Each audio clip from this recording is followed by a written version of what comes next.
Alyssa success point में आपका स्वागत है। मैं प्रभुराम चोपड़ा। अपना सब्जेक्ट है संस्कृत और संस्कृत में अपना टॉपिक चल रहा है संधि। और संधि में हमने स्वर संधि, व्यंजन संधि का पूर्ण ज्ञान कर लिया है और उसके बाद में विसर्ग संधि चल रही है। विसर्ग संधि के हमने दो भाग है वो पढ़ दिया है, एक तो शब्द विसर्ग संधि और दूसरा उत्तो विसर्ग संधि। ये दो भाग हमने पढ़ दिया है और आज हम पढ़ने जा रहे हैं तीसरा इसका भाग है ऋतु विसर्ग संधि या रेफस्य। तो कौन सी संधि चल रही है तीसरा?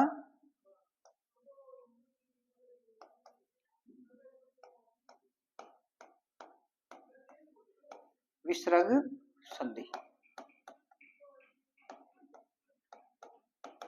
और विसर्ग संधि का ही तीसरा भाग चल रहा है, कौन सा? ऋतु विसर्ग संधि। कौन सा भाग चल रहा है? ऋतु विसर्ग संधि। अब इस नाम से ही पता चलता है कि विसर्ग का क्या बनता है? रे बन जाता है। क्या बनता है? रे बनता है। जिस प्रकार शब्द विसर्ग संधि उसमें विसर्ग का स बना था और उत्तो विसर्ग संधि के अंदर जिस प्रकार विसर्ग का उ बना था और उ के बाद में फिर गुण संधि के आधार पर ओ बन गया था। इसी प्रकार फिर आगे है विसर्ग संधि का तीसरा भाग है ऋतु विसर्ग संधि। तो ऋतु विसर्ग संधि मतलब विसर्ग का रे बनता है, कब बनता है, कैसे बनता है, वो इसके बारे में आज हम अध्ययन करेंगे। तो इसका सूत्र देखो कैसा है, यानी विसर्ग से पहले ए या आ ये नहीं होना चाहिए। विसर्ग से पहले क्या है? ए या आ नहीं होना चाहिए। इसके अलावा यहाँ पे कोई भी स्वर हो, ठीक है ना, इसके अलावा यहाँ पे कोई भी स्वर हो और आगे क्या है, आगे कोई स्वर भी हो सकता है और वर्ग का तीसरा चौथा पांचवा वर्ण क्या है? वर्ग का तीसरा चौथा पांचवा वर्ण और य र ल व और है, इनमें से कोई वर्ण हो तो विसर्ग का क्या बन जाता है? इस विसर्ग का रे बनता है। क्या बनता है? विसर्ग का रे बनता है। समझ में आ गई? यानी विसर्ग से पहले ए और आ नहीं होना चाहिए। विसर्ग से पहले क्या नहीं होना चाहिए? ए और आ नहीं होना चाहिए और इसके अलावा कोई भी स्वर हो और आगे प्लस के बाद में स्वर भी हो सकता है या फिर वर्ग का तीसरा चौथा पांचवा या ये रे ल व है, इनमें से कोई वर्ण हो तो विसर्ग का क्या बन जाता है? रे बनता है। क्या बनता है? विसर्ग का रे बनता है। समझ आ गई होगी? ये सूत्र इसमें ऋतु विसर्ग संधि में। ऋतु विसर्ग संधि में क्या है कि विसर्ग से पहले ए और आ नहीं होना चाहिए। आगे यानी ए आ के अलावा कोई भी स्वर हो चाहिए लेकिन ए और आ नहीं होना चाहिए। आगे स्वर भी हो सकता है, स्वर आए तो उसमें कोई फर्क पड़ता है, कोई भी स्वर हो चाहिए या फिर वर्ग का तीसरा चौथा पांचवा वर्ण हो सकता है या ये र ल व और है, इनमें से कोई वर्ण हो तो विसर्ग का क्या बनता है?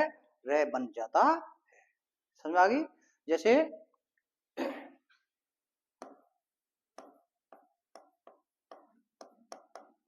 जैसे क्या होता है?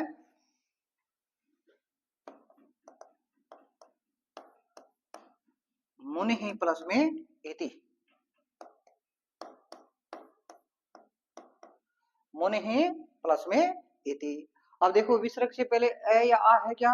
नहीं है ना, ई की ई है, ई स्वर है इसमें। विसर्ग से पहले क्या है? ई है और आगे बताया है कोई भी स्वर है या व्यंजन, व्यंजन में तीसरा चौथा पांचवा वर्ण हो सकता है, ठीक है ना, तो आगे स्वर कौन सा ही हो जाए तो ये ध्यान रखना है। तो विसर्ग से पहले ए और आ नहीं होना चाहिए तो विसर्ग का क्या बन जाता है? ये जो विसर्ग है इसका रे यानी आधा रे बनता। समझ आ गई? जैसे देखो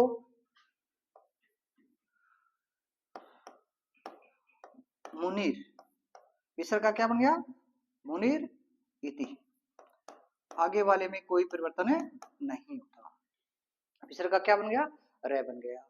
समझ आ गई? अब रे की रे है, आधा है और इसके आगे स्वर है, ये व्यंजन है और आगे स्वर है, तो स्वर व्यंजन के अंदर मिल जाता है और वो व्यंजन आधा है तो पूर्ण हो जाता है। तो क्या बन गया इसका? मुनीर रीति। क्या बन गया? मुनीर रीति बन गया, क्योंकि रे के अंदर ई की मात्रा लग गई तो रे पूर्ण हो गया और ई की मात्रा हो गई। समझ में आ गई? तो मुनि ही प्लस में इति का क्या बन गया? मुनीर इति। विसर्ग का रे बनता है आधा और आगे सवर है, वो सवर रे के अंदर मिलने से रे पूर्ण हो जाता है। समझ में आ गई? अगला चलो उदाहरण।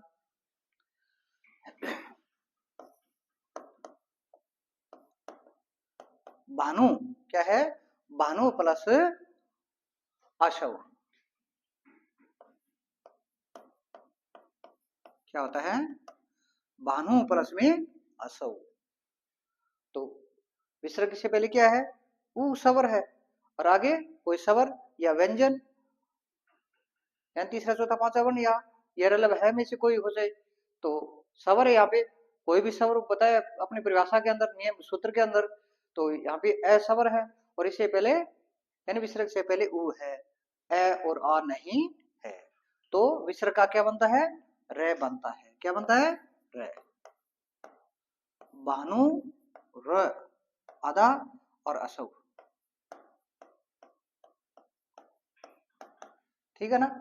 अब रे आधा है और आगे सवर है तो इस रे के अंदर सवर मिल जाता है और फिर रे पूर्ण हो जाता है। तो क्या बन गया? भानु रसौ। क्या बन गया? भानु रसौ बन गया। समझ आ गई? यानी भानु प्लस रसौ, भानु रसौ, भानु रसौ यानी भानु का रस, भानु रसौ, भानु का रस बन गया। ठीक है ना?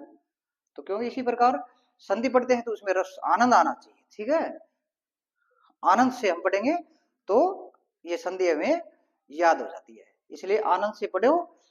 भानु रसो। समझ आ गई? भानु रसो। आगे कोई?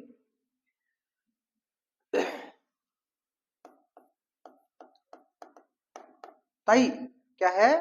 तई आगतम क्या है?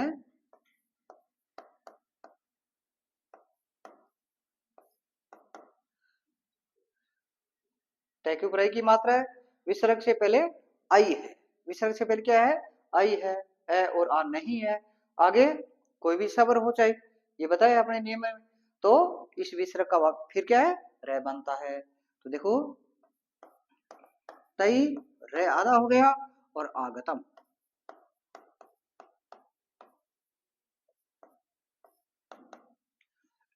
अब रे आधा है और आगे सबर है आ, तो ये रे के अंदर मिलने से रा बन जाता है। क्या बन गया? तैरा गतम क्या बन जाता है? तैरा गतम, तई नहीं उसके द्वारा आगतम आने से तैरागतम, तई प्लस में आगतम और विसर्ग का क्या बन गया? रे बन जाता है। समझ आ गई? चलो आगे कोई उदाहरण। अगला उदाहरण है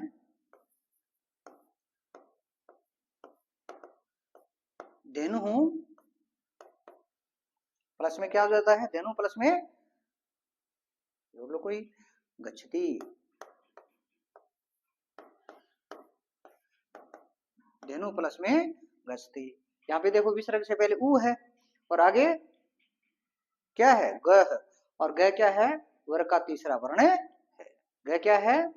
वर्ग, क वाला वर्ग है उसका तीसरा वर्ण है। ये अपने सूत्र में दे रखा है कि वर्ग का तीसरा या चौथा पांचवा वर्ण इनमें से कोई आए, तो यहाँ पे तीसरा वर्ण आया है क वाली लाइन का, तो फिर भी विसर्ग का क्या बन जाता है? रे हो जाता है। देखो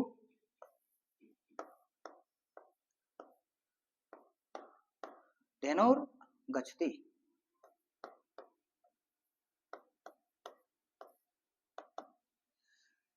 तो ऊपर वाले में तो सवर था तो वो रे के अंदर मिलने से रे पूर्ण हो जाता है, लेकिन यहाँ पे आगे स्वर नहीं है, तो रे आधा है, तो रे आधा का आधा ही रहता है। तो ये रे आधा है, वो आप अपने से आगे वाला जो वर्ण है उसके ऊपर चला जाता है, व्यंजन है उसके ऊपर चला जाता है। तो क्या हो जाएगा, धेनुर गच्छति, ग के ऊपर आ जाएगा, धेनुर गच्छति, ये हो जाता है, ठीक है ना। धेनुर गच्छति,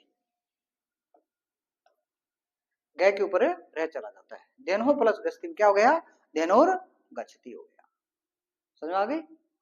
तो ये ऋतु विसर्ग संधि के कुछ उदाहरण है।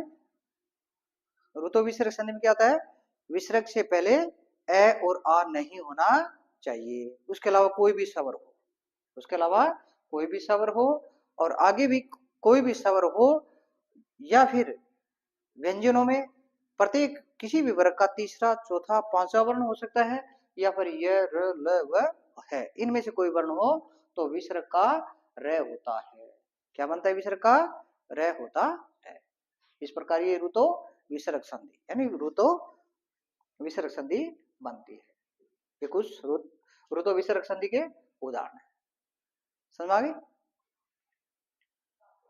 चलो उतारें, जिसको उतारना है।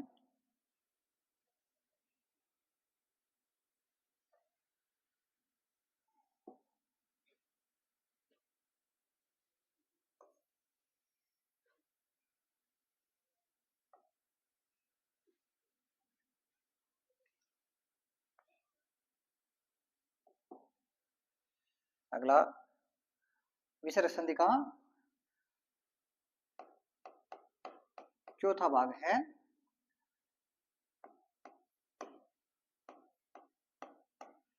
विसर्गस्य लोपः। विसर्गस्य लोपः यानी विसर्ग का लोप, विसर्ग से लोप है। क्या होता है, विसर्ग का लोप। अब विसर्ग का लोप करने के बाद में वापिस जो दोनों पद होते हैं, प्रथम और द्वितीय, दोनों पद ज्यों के त्यों लिखे जाते हैं, उसमें कोई परिवर्तन नहीं होता, सिर्फ विसर्ग का लोप होता है। तो विसर्ग का लोप कब होता है, क्या सूत्र है अपने इस विसर्ग से लोप संधि का, कि विसर्ग का लोप कैसे होता है। तो इसमें क्या है कि विसर्ग से पहले है वो आ होना चाहिए। क्या होना चाहिए, आ। विसर्ग से पहले आ होना चाहिए। नियम है इसमें, एक पहला नियम है, इसमें 3-4 नियम है। इसका पहला नियम ये है कि विसर्ग से पहले आ होना चाहिए। क्या होना चाहिए, आ होना चाहिए। और इसके बाद में कोई भी शब्द, क्या है, कोई भी शब्द, क्या है, कोई भी शब्द हो सकता है, या फिर वर्ग का वही तीसरा, चौथा, पांचवा वर्ण, या य, र, ल, व और है, इनमें से कोई वर्ण हो तो विसर्ग का लोप हो जाता है। समझ आ गई। विसर्ग से पहले आ होना चाहिए। नियम 1 इसमें ये कहता है विसर्ग से लोप में कि विसर्ग से पहले आ होना चाहिए, और आगे कोई भी शब्द हो सकता है, या फिर वर्ग का तीसरा, चौथा, पांचवा वर्ण हो सकता है। तो विसर्ग के स्थान पर क्या बन जाता है, विसर्ग का क्या हो जाता है, इस विसर्ग का लोप हो जाता है। क्या हो जाता है, लोप हो जाता है विसर्ग का। दोनों पद होते हैं, प्लस से पहले वाला पद और प्लस के बाद वाला पद, तो दोनों पद है ज्यों के त्यों लिखे जाते हैं। समझ आ गई। देखो जैसे उदाहरण,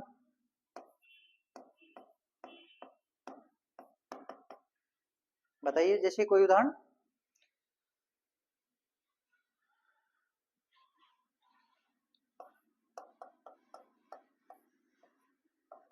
बालाह प्लस में अत्र, बालाह प्लस में अत्र। अब लेके आगे आ की मात्रा है, और अपनी परिभाषा में सूत्र में बताया है कि विसर्ग से पहले आ होना चाहिए, यही बताया ना। तो विसर्ग का क्या हो जाता है, लोप हो जाता है। आगे कोई भी स्वर हो सकता है या वर्ग का तीसरा चौथा पांचवा वर्ण हो सकता है। तो यहाँ पे स्वर आगे और विसर्ग से पहले आ है, समझ आ गई। तो विसर्ग का क्या हो जाएगा, लोप हो जाएगा। तो क्या बनेगा, बाला अत्र, अलग अलग लिखना पड़ेगा, ठीक है ना। क्या बन जाता है, बाला अत्र रूप बनता है, समझ आ गई। इसमें किसी में कोई परिवर्तन नहीं होता है, सिर्फ विसर्ग हट जाता है, विसर्ग का लोप हो जाता है। चलो आगे। लता प्लस में ए धनते, लता प्लस में ए धनते। इसी प्रकार देखो विसर्ग से पहले क्या है, आ है और आगे कोई भी स्वर है, परिभाषा के अंदर बताया है भी कोई भी स्वर हो तो विसर्ग का क्या हो जाता है, लोप हो जाता है। तो इसी प्रकार देखो क्या रूप बन जाता है, लता ए धनते,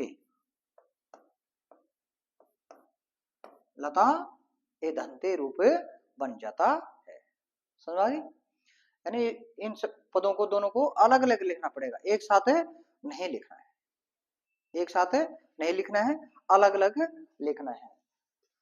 क्योंकि विसर्ग का लोप होता है, इसमें कोई परिवर्तन और शब्द बनता ही नहीं है, इसलिए इनको अलग अलग लिखना पड़ता है। अगला रूप, ताः गच्छन्ति, ताः गच्छन्ति। यहाँ भी विसर्ग से पहले क्या है, आ है। क्या है, विसर्ग से पहले आ है और आगे गय व्यंजन है। और गय कौन सा, कै वाली वर्ग का कौन सा वर्ण है, तीसरा वर्ण है। अपनी परिभाषा या नियम के अंदर यही बताया, तीसरा वर्ण हो सकता है या चौथा हो सकता है या पांचवा हो सकता है। तो यहाँ पे क्या है, तीसरा वर्ण, समझ आ गया ना। तो विसर्ग का क्या हो जाता है, लोप हो जाता है। कब, विसर्ग से पहले आ हो तो क्या रूप बन जाता है फिर, ता गच्छन्ति,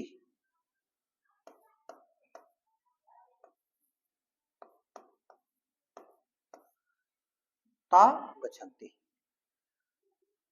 ताः गच्छन्ति। तो इसको क्या लिखेंगे, ता गच्छन्ति, ताः गच्छन्ति भी लिख सकते हैं आगे, ता गच्छन्ति। तो ताः प्लस में गच्छन्ति, तो ये ता आगे विसर्ग है, इसका लोप हो जाता है, ठीक है ना। फिर है अगला उदाहरण,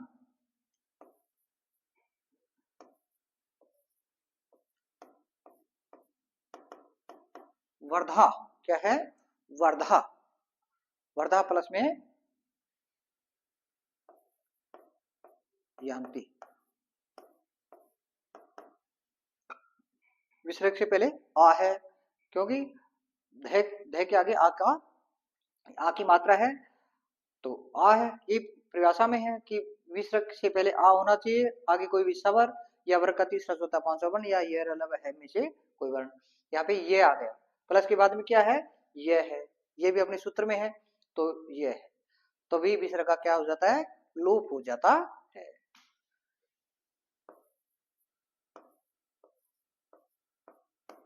वर्धा प्लस में याति, यान्ति।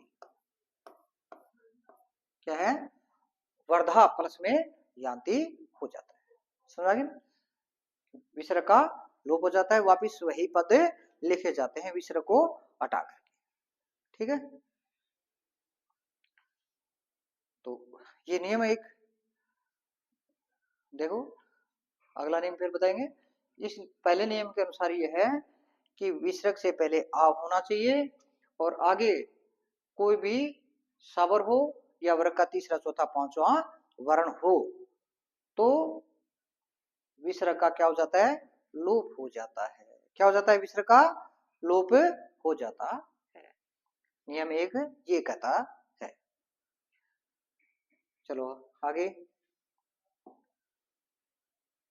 दूसरा नियम पढ़ते हैं इसका।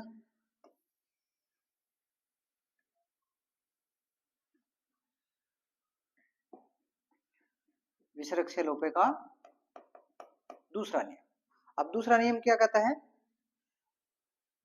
विसर्ग से लोप है। और किस प्रकार से विसर्ग का लोप होता है, क्या कहता है कि दूसरा नियम ये कहता है कि विसर्ग से पहले ए होना चाहिए, विसर्ग से पहले ए, यानी प्रथम पद के अंत में ए होना चाहिए और उसके बाद में विसर्ग होना चाहिए। समझ आ गई।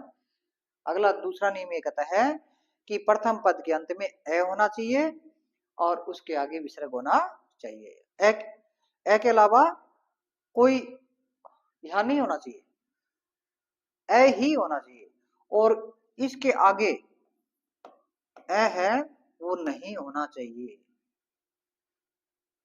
विसर्ग से पहले तो ए होना चाहिए, ठीक है, लेकिन आगे वाला जो पद है उसमें ए नहीं होना चाहिए। आगे कोई भी स्वर हो सकता है, इसके अलावा क्या है, कोई स्वर,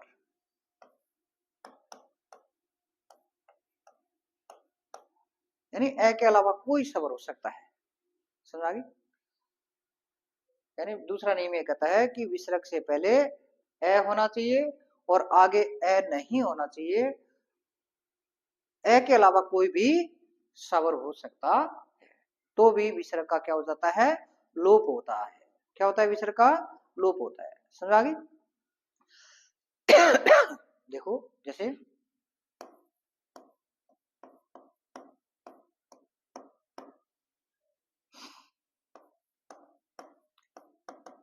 आता है प्लस में एव, आता है प्लस में एव, क्या है, आता है प्लस में एव। देखो विसर्ग से पहले तय है और तय तय पूर्ण है, इसका मतलब इसके अंदर ए है, तय या पूर्ण है, और तय पूर्ण है इसका मतलब व्यंजन पूर्ण होता है, उसमें ए की ध्वनि होती है। और आगे ए नहीं है, ए के अलावा कोई भी स्वर हो, ये सूत्र में बताया गया है। तो ए नहीं है, आगे ए स्वर है। समझ गई। तो विसर्ग का क्या हो जाता है, लोप हो जाता है। क्या हो जाता है, लोप। तो क्या लिखेंगे रूप, अत एव, ये रूप अलग अलग लिखना है, ठीक है ना, अत एव, ये रूप बनता है। यानी विसर्ग हट जाता है और क्या होता है, अत एव होता है। समझ आ गई। अगला उदाहरण देखो,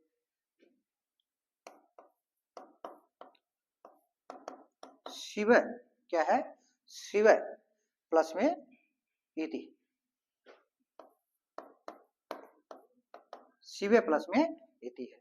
अब देखो विसर्ग से पहले वह है और वह व्यंजन है, व्यंजन पूर्ण है, तो इसमें भी ए है, ए की ध्वनि है, ठीक है। और आगे प्लस के बाद में क्या है, ई है, ए नहीं है, ई है।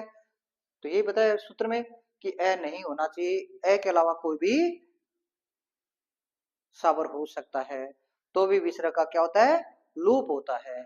शिव, शिव इति, ये हो जाता है, शिव इति, ठीक है ना। शिव प्लस इति का क्या हो गया, शिव इति रूप बनता है। विसर्ग यानी इसमें कोई परिवर्तन नहीं, शिव विसर्ग को हटाना है। ये नियम याद रखना है कि विसर्ग से पहले ए होना चाहिए, आगे ए के अलावा कोई भी स्वर हो तो वहां पर भी विसर्ग का क्या होता है, लोप हो जाता है। समझ आ गई। चलो आगे कोई,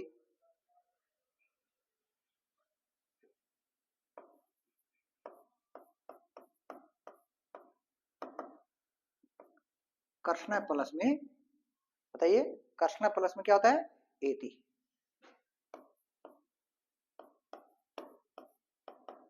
कर्षण प्लस में एति। अणे पूरा है और अणे के अंदर ए है और आगे स्वर है, सॉरी विसर्ग है और आगे प्लस दूसरे पद है, उसमें प्रथम वर्ण है वो ए है, ए नहीं है। तो अन्य ए के अलावा कोई भी स्वर हो, ये सूत्र में बताया है, तो भी विसर्ग का क्या हो जाता है, लोप हो जाते हैं। तो क्या रूप बन जाता है, कर्षण एति, क्या रूप बन गया, कर्षण एति रूप बन जाता है। क्या है, कर्षण प्लस में एति का क्या रूप बन जाता है, कर्षण एति। फिर है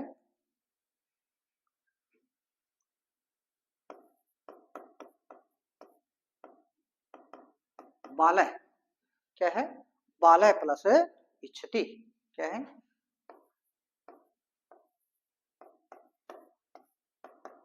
बालय प्लस में इष्टि, बालय यानी बालक, इष्टि माने चाहता है, बालक चाहता है, क्या चाहता है बालक, पढ़ना चाहता है ना, क्या खेलना चाहता है, पढ़ना चाहता है, ठीक है ना, इसलिए बालय इच्छति, तो इसका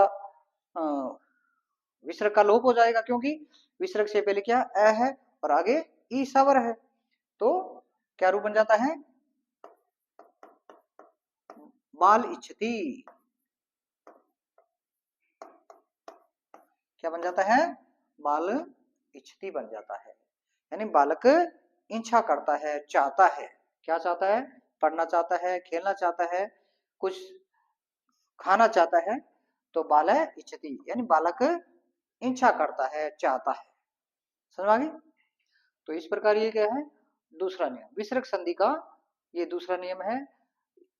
इसमें ध्यान रखना है दूसरे नियम में कि विसर्ग से पहले अ होना चाहिए, यानी प्रथम पद के अंत में अ हो, और आगे दूसरा पद है उसमें अ नहीं होना चाहिए, दूसरे पद का प्रथम जो वर्ण है वो अ नहीं होना चाहिए, अ के अलावा कोई भी स्वर होता है तो विसर्ग का क्या हो जाता है, लोप हो जाता है, तो विसर्ग का क्या हो जाता है, इसका लोप,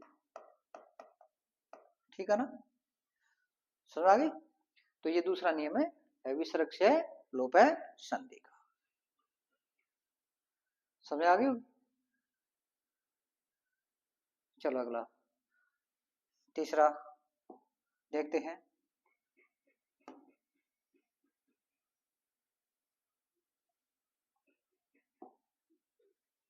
इसका तीसरा नियम क्या बताता है, यानी विसर्ग का तीसरा नियम क्या बताता है कि किस प्रकार से विसर्ग का लोप होता है, विसर्ग का लोप है वो कहाँ कहाँ होता है, यानी इसके तीन चार नियम है, तो दो नियम हमने पढ़ना है, तीसरा नियम है कि विसर्ग का लोप और किस स्थान पर होता है और कैसे होता है, समझ आ गई। इसमें देखो ये नियम है अगला तीसरा कि प्रथम पद है वो स या इस, ये होना चाहिए, प्रथम पद है वो क्या है, स या इस, ठीक है ना, ये होना चाहिए, और आगे ए के अलावा कोई भी स्वर हो, ठीक है ना, ए नहीं होना चाहिए, कोई भी स्वर, या कोई भी स्वर हो सकता है या कोई व्यंजन भी हो सकता है, ठीक है, कोई भी व्यंजन भी हो सकता है, यानी पहला पद है वो या तो सह ये होना चाहिए या ऐसा ये होना चाहिए, ऐसा होता है तो विसर्ग का क्या है, रूप, यानी विसर्ग का लोप हो जाता है, समझ आ गई। तीसरा नियम ये कहता है कि प्रथम पद में स होना चाहिए या ऐसा, ये दो पद होने चाहिए, यानी ये शब्द होने चाहिए, क्या तो स और या ऐसा, उसके बाद में ए नहीं होना चाहिए, तो ए के अलावा क्या होना चाहिए, अन्य कोई भी शब्द हो सकता है या कोई व्यंजन हो सकता है, तो वहां पर भी विसर्ग का क्या होता है, लोप होता है। चलो देखो कैसे होता है, जैसे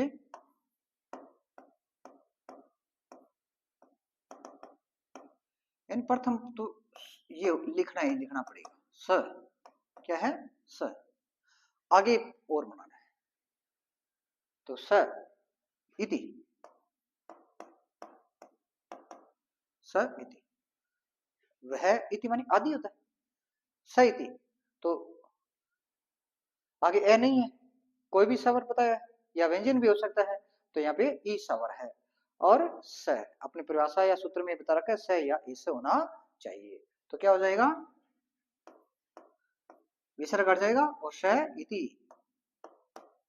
ये रूप बन जाता है, स इति वह आदि, इति माने क्या होता है, आदि होता है, स इति वह आदि।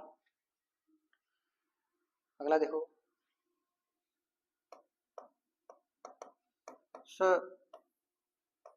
क्रोति, स क्रोति आगे व्यंजन है, ये अपने सूत्र में या परिभाषा में बताया गया है कि कोई भी व्यंजन हो सकता है, कोई भी स्वर हो सकता है, ए नहीं होना चाहिए, ए के अलावा कोई भी स्वर हो सकता है, ठीक है ना। तो पहले पद है वो स होना चाहिए या एस है, ये होना चाहिए। तो यहाँ पर भी विसर्ग का क्या हो जाता है, लोप हो जाता है। तो स क्रोधी, स क्रोधी, वह स माने वह, क्रोधी करता है, वह करता है क्या, होमवर्क करता है। क्यों, बालक क्या करते हैं, होमवर्क करते हैं घर आने के बाद में, या शरारत भी करते हैं कई बच्चे। तो शरारत नहीं करनी चाहिए, ठीक है ना। सबसे पहले बच्चों को घर आते ही होमवर्क करना चाहिए।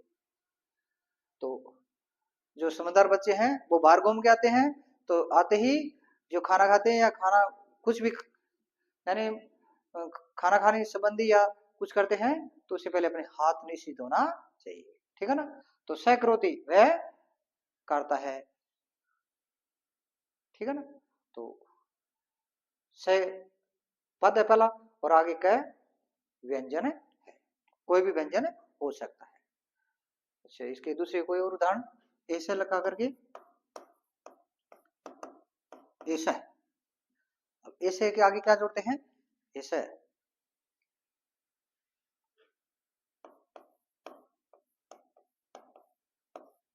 विष्णु, ऐसा, ऐसा मीन्स यह, ऐसा मीन्स क्या होता है, यह होता है विष्णु, विष्णु भगवान, यह विष्णु भगवान है, ऐसा। आगे वह है, व्यंजन है। ये परिभाषा में बताया है कि विसर्ग से पहले एस यानी एस शब्द होना चाहिए, आगे ए नहीं होना चाहिए, ए के अलावा कोई स्वर हो या व्यंजन हो। तो यहाँ पे व्यंजन आ गया है वह, तो विसर्ग का लोप हो जाता है। S Vishnu, S S Vishnu, यह विष्णु भगवान है। 12वां विष्णु महेश, तो ये विष्णु भगवान है, हमारा पालन पोषण करने वाला है। विष्णु भगवान कौन है, हमारा पालन पोषण करने वाला होता है, ठीक है ना। तो इसलिए विष्णु भगवान को याद करना चाहिए, क्योंकि वो हमारा पालन पोषण करता है। समझ में आ गया ना। सुबह शाम विष्णु भगवान को याद करो, ताकि वो हमारा अच्छी प्रकार से पालन पोषण अपना जीवन यापन करवा सके, ठीक है। साथ में भगवान को याद भी करना जरूरी है? ईश्वर को, अल्लाह को। चलो ठीक है, आगे कोई अन्य उदाहरण, ऐसा क्या है, ऐसा याति, ऐसा याति। तो ऐसा प्रथम पद है, और यह आगे क्या है, यह क्या है, व्यंजन है। अपने परिभाषा में या नियम में, सूत्र में ये बताया है कि ऐसे पद प्रथम पद है वो एस स या ऐसा होना चाहिए, और आगे ए के अलावा कोई भी स्वर या व्यंजन हो सकता है, वहां भी विसर्ग का लोप होता है।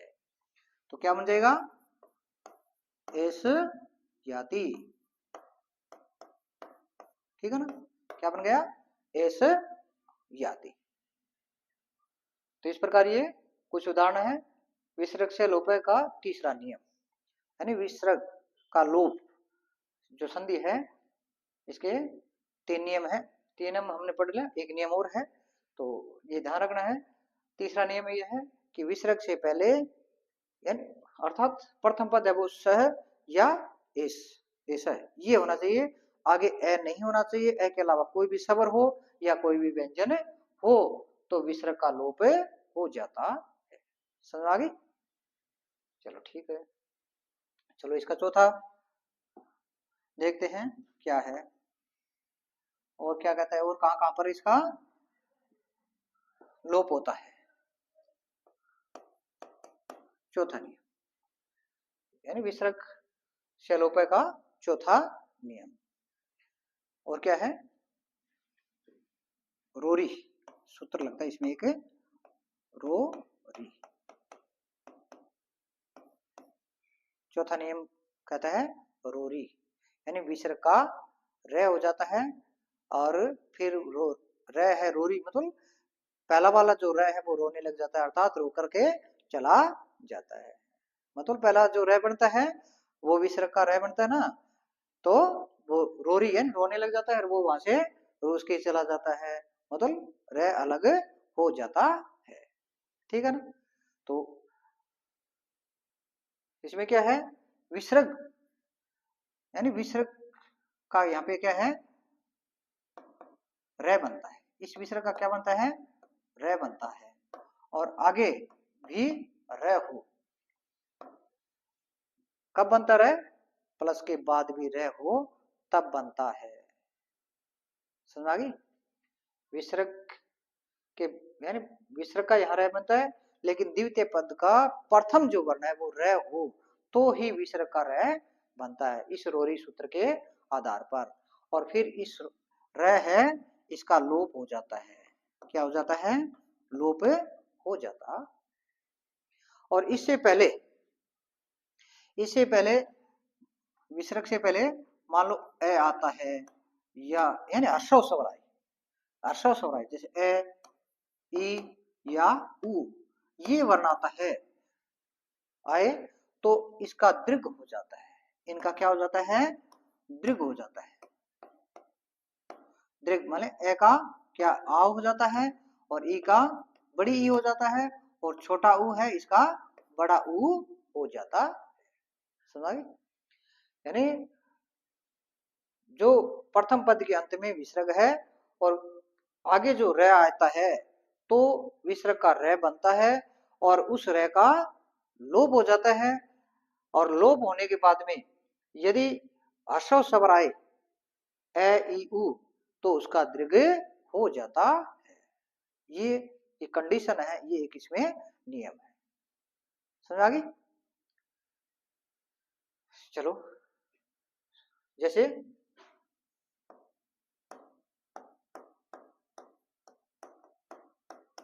जैसे कोई उदाहरण बताइए।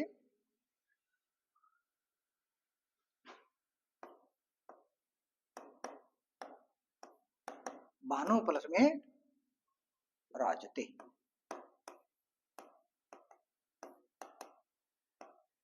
भानु प्लस में राजते। अब देखो विसर्ग से पहले छोटा ऊ है, क्या है, छोटा ऊ है। ठीक है ना।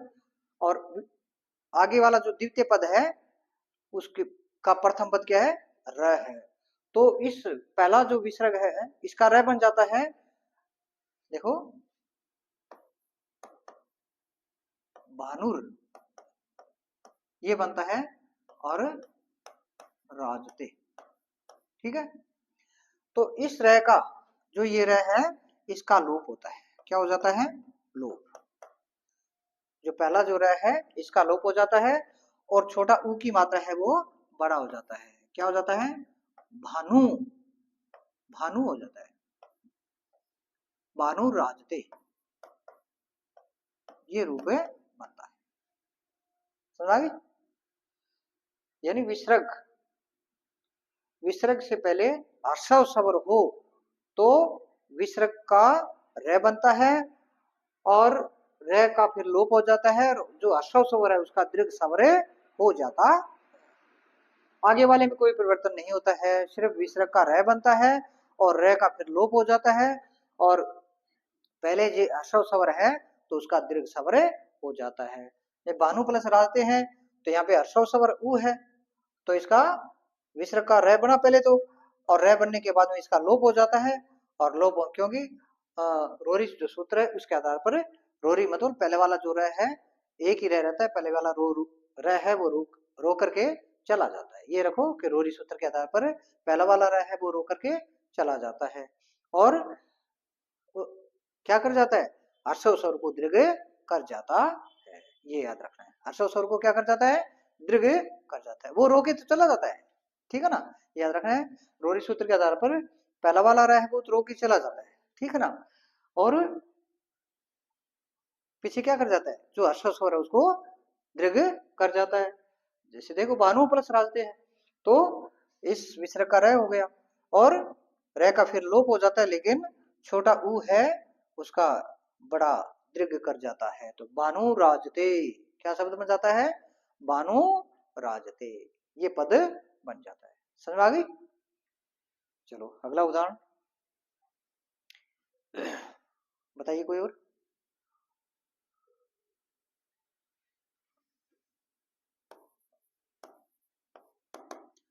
पुनः प्लस रमते, पुनः प्लस रमते। तो अब देखो विसर्ग से पहले क्या है, अ है, क्योंकि न पूर्ण है और न के अंदर ए है, क्योंकि न व्यंजन पूर्ण है तो इसका मतलब इसके अंदर ए है, ए की ध्वनि आती और आगे र है। तो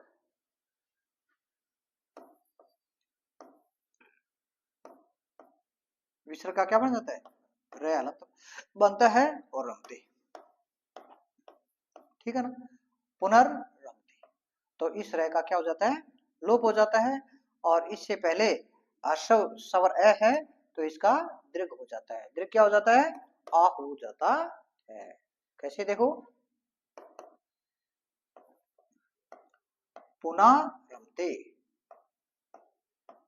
ये रूप बन जाता है, पुनः रमते, समझ गए, क्योंकि इस विसर्ग का रे बनता है और अपने नियमानुसार है, फिर यानी रोरी सूत्र के आधार पर पहला वाला रे जो विसर्ग का रे बना वो उसका लोप हो जाता है, और फिर वो उससे पहले जो अश्व स्वर है उसको दीर्घ कर जाता है।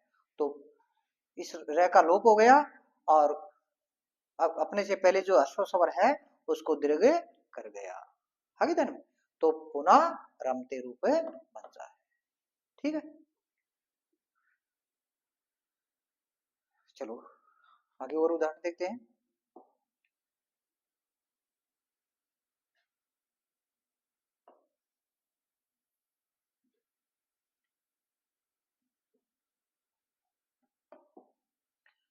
आगे कोई और उदाहरण होती है,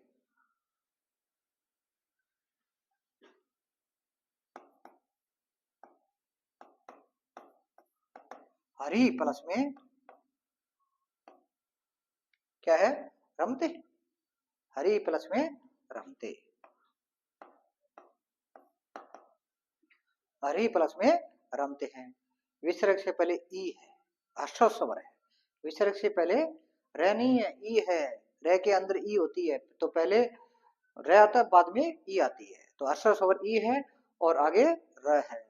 तो अपने सूत्र के आधार पर क्या आता है, विसर्ग से यानी आगे वाला जो पद है विसर्ग के बाद में, वहां जो यदि रे है तो पहले वाला विसर्ग का क्या बन जाता है, रे हो जाता है, और फिर रोरी सूत्र के आधार पर पहला जो इस विसर्ग से बना रे है उसका लोप हो जाता है। देखो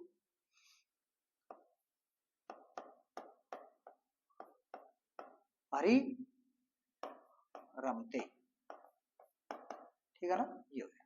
तो इस रे का क्या हो जाता है, लोप हो जाता है, और री की मात्रा छोटी वो बड़ी हो जाती है, हरि रमते,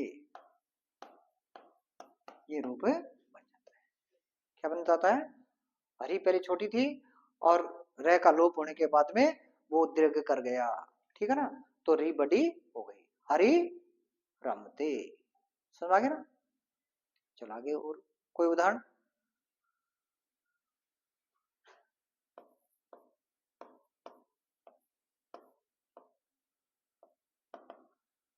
शंभु प्लस में क्या बोला, शंभु प्लस में हाँ राजते,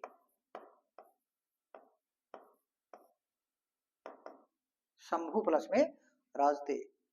अब आप कहेंगे कि परिभाषा में बता रह होना चाहिए, आगे रह है, अरे तो पहले रह है उसके बाद में आ है, तो रह ऐसे आपको हटाएंगे तो रह गया ना, तो पहले रह है बाद में आ है, तो अपने सूत्र के आधार पर द्वितीय पद का प्रथम वर्ण क्या है, रह होना चाहिए, तो पहले जो विसर्ग है उसका रह हो जाता है, और फिर रोरी सूत्र के आधार पर उस विसर्ग से बने रह का लोप हो जाता है, और वह लोप होने के बाद में उससे पहले जो भी स्वर है अश्व स्वर है उसको दीर्घ हो जाता है। देखो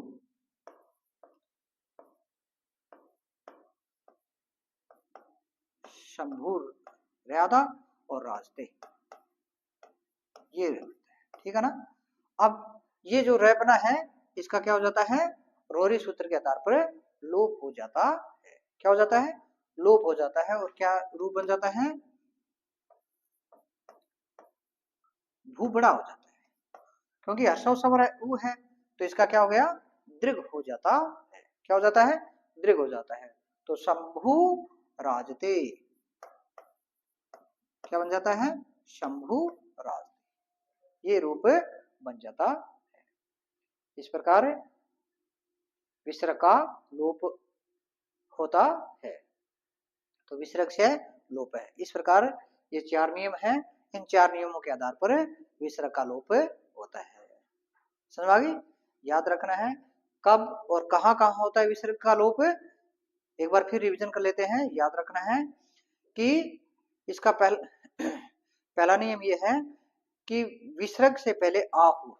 क्या है, विसर्ग से पहले आ हो और आगे कोई भी स्वर हो सकता है, या वर्ग का तीसरा चौथा पांचवा वर्ण, या ये र ल व है, इनमें से कोई वर्ण हो तो विसर्ग का क्या हो जाता है, लोप हो जाता है। क्या हो जाता है, विसर्ग का लोप हो जाता है। पहला नियम ये कहता है कि विसर्ग से पहले आ होना चाहिए और आगे कोई भी स्वर या वर्ग का तीसरा चौथा पांचवा वर्ण या य र ल व है, इनमें से कोई वर्ण हो तो विसर्ग क्या हो जाता है, लोप हो जाता है। समझ आई? अच्छा, दूसरा नियम क्या कहता है, दूसरा नियम ये कहता है कि विसर्ग से पहले ए होना चाहिए, ए के अलावा कोई वर्ण नहीं होना चाहिए, ए होना चाहिए और आगे ए नहीं होना चाहिए। दोनों बराबर नहीं होना चाहिए, पहले ए है तो आगे ए नहीं होना चाहिए। दूसरा नियम ये कहता है कि विसर्ग से पहले ए होना चाहिए लेकिन बाद में ए, यानी द्वितीय पद का प्रथम वर्ण है वो ए नहीं होना चाहिए। ए के अलावा कोई भी स्वर हो सकता है, तो वहां भी विसर्ग का क्या होता है, लोप होता है। समझ आ गई? दूसरा नियम क्या कहता है, पहला नियम तो आ होना चाहिए विसर्ग से पहले, और दूसरा नियम क्या कहता है, विसर्ग से पहले ए होना चाहिए। समझ आ गई? अच्छा, तीसरा नियम क्या कहता है विसर्ग का, विसर्ग से लोप का कि प्रथम पद है वो स या एस ये होना चाहिए। तीसरा नियम क्या कहता है, यदि प्रथम पद स या एस ये हो, क्या है, स या एस यानी ये होना चाहिए, या एस, स या एस, ये होता है। आगे आगे फिर क्या है, इसके आगे यहाँ पे ए नहीं होना चाहिए।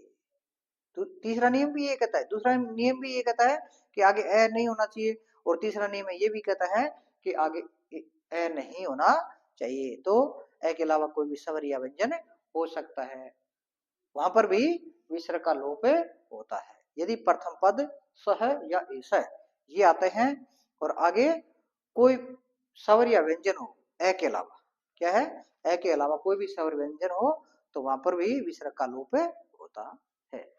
समझ आ गई? ये तीसरा नियम कहता है। चौथा नियम क्या क्या कहता है, रोरी सूत्र के आधार पर कहता है कि विसर्ग से पहले क्या है, हर्षव स्वर हो। चौथा नियम क्या कहता है कि विसर्ग से पहले कोई हर्षव स्वर हो और आगे र हो, दूसरा पद है वो र से स्टार्टिंग हो, शुरू हो, तो विसर्ग से बना जो र है उसका रोरी सूत्र के आधार पर लोप हो जाता है और जो हर्षव स्वर है उसका दीर्घ स्वर हो जाता, ये कहता है। चौथा नियम क्या कहता है कि विसर्ग से पहले, यानी विसर्ग से पहले कोई भी हर्षव स्वर हो और आगे र हो तो विसर्ग का र बनता है, लेकिन रोरी सूत्र के आधार पर जो विसर्ग से बना र है उसका लोप हो जाता है और वो क्या कर जाता है, अब जो उससे पहले हर्षव स्वर है वो उसको दीर्घ कर जाता है। समझ गई? इस प्रकार ये विसर्ग से लोप है। संधि है वो समाप्त होती है और संधि विसर्ग से क्या अपनी संधि है वो पूर्ण समाप्त होती है। मुझे विश्वास है कि आपको पूरा ज्ञान प्राप्त हुआ होगा। जय हिंद, जय भारत।